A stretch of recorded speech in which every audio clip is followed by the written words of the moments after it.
नमस्कार, मैं GRS news के लिए गिरीश सकरवाल।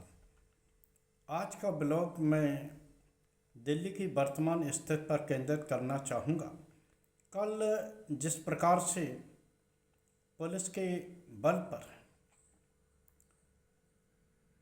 संसद मार्च को या यूं कह लीजिए युवाओं के आंदोलन को, जो कि युवा बेरोजगारी, पेपर लीक आदि घटनाओं से पीड़ित है, वो अपनी बात कहने के लिए कल संसद की ओर कूच करना चाहता था।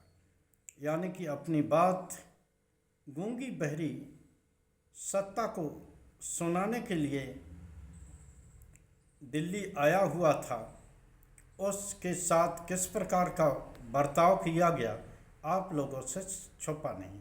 सोशल मीडिया में कई ऐसे वीडियो वायरल हैं जो कि हमें न सिर्फ दिल्ली पुलिस की अमानवीयता बल्कि अंग्रेज़ों के शासनकाल की पुलिस की भी याद दिलाते प्रतीत होती हैं।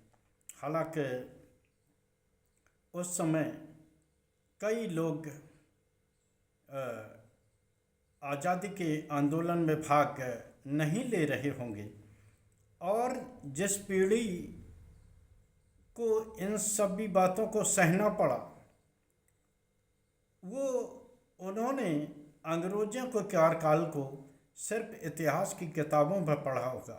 लेकिन कल जिस प्रकार से अपनी बात कहने से रोकने के लिए पुलिस ने उन पर आंसू गैस के गोले दागे और वाटर कैनन से उनके ऊपर पानी की बौछार की, उसने संभवतः छात्रों को उस किसान आंदोलन की भी याद दिला दी होगी, जिन किसानों को दिल्ली आने से रोकने के लिए इसी सरकार ने सड़कों पर कीलें और कटीले तार लगा दिए थे, जो संभवतः दुश्मन देश के लोगों को रोकने के लिए लगाए जाते। कल किस प्रकार से आंदोलनकारी युवा छात्र, जो कि अपने सरकार की संवेदनहीनता के कारण दिल्ली आए थे, संसद भवन तक पहुंच गए और किस प्रकार से अपने ही लोगों को रोकने के लिए जिस प्रकार की तैयारी दिल्ली के अंदर देखी गई, संभवतः वो वही लोग करते हैं जो कि आम जनता से जिनका कोई जुड़ाव नहीं होता और जो जनता से डरते हैं। निश्चित तौर पर आज किसानों की भी एक महापंचायत किसान घाट में है। 11 बजे से 4 बजे तक का समय किसानों ने अपने मुद्दों पर चर्चा के लिए रखा है, जिसमें जो बच्चे हैं, हमारे ही बच्चे हैं, जिनके साथ कल जंतर मंतर से लेकर पूरी दिल्ली में अत्याचार किया गया और किस प्रकार से उनके साथ बर्बरता हुई, उस बारे में भी इसमें संभवतः चर्चा की जानी है। लेकिन जिस तरह से दिल्ली पुलिस का रवैया दिखाई देता है, किसान घाट पे इस बात की परमिशन ले ली गई थी और रात में भी दिल्ली की पुलिस वहाँ सभी व्यवस्थाएं देख रही थी। लेकिन आज जब किसान दिल्ली की ओर पहुँच रहे हैं, पहले किसान नेता गुरनाम सिंह चढ़ूनी को गिरफ्तार करना और अब वो दिल्ली में किसी भी जगह धारा 163 का हवाला दे के कहीं भी किसानों को रुकने नहीं दे रहे। उन्हें राजघाट या किसान घाट के आसपास से हटाया जा रहा है और जिस प्रकार से उनके साथ बर्ताव किया जा रहा है, टाइम था तो मैं खुद राजघाट पे जो हमारे सबसे मजबूत आंदोलनकारी थे, जिन्होंने स्वतंत्रता के लिए भी काफ़ी अपना योगदान दिया, जो कि किसान घाट के बगल में ही जिनकी समाधि है, महात्मा गांधी की मैं बात कर रहा हूँ। वहाँ जब मैं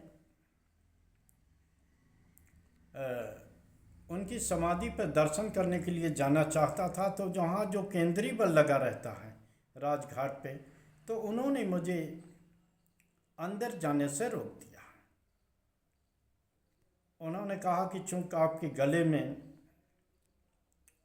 हरा गमछा पड़ा हुआ है, जो कि एक तरह से किसान की पहचान होता है, हरियाली से जुड़ा होता है, चूँकि किसान प्रकृति के काफ़ी करीब है और जो फसलें हरी ही होती हैं, तो वो हरा गमछा पड़ा था।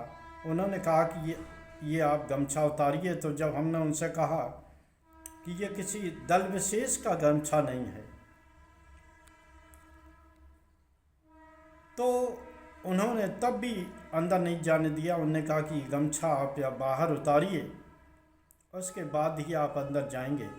तो मजबूरन मैंने वहाँ गांधी के दर्शन किए बिना ही, जो उनकी समाधि के दर्शन थे, आसपास जो संग्रहालय हैं उनके ही दर्शन किए। मैं गांधी प्रतिमा तक नहीं पहुँचा। और यहाँ प्रश्न ये है कि आखिर सरकार